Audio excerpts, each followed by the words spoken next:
L'appuntamento con le cooperative che sono appunto il motore dell'economia veneta.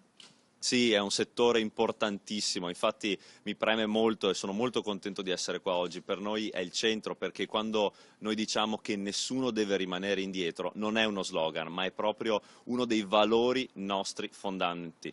Noi abbiamo presentato un tema importantissimo come il reddito di cittadinanza, dove le cooperative, spero, e sarò qui proprio oggi a chiederlo, saranno partecipi e anzi di più protagoniste di quella che sarà la più grande riforma in Veneto degli ultimi anni.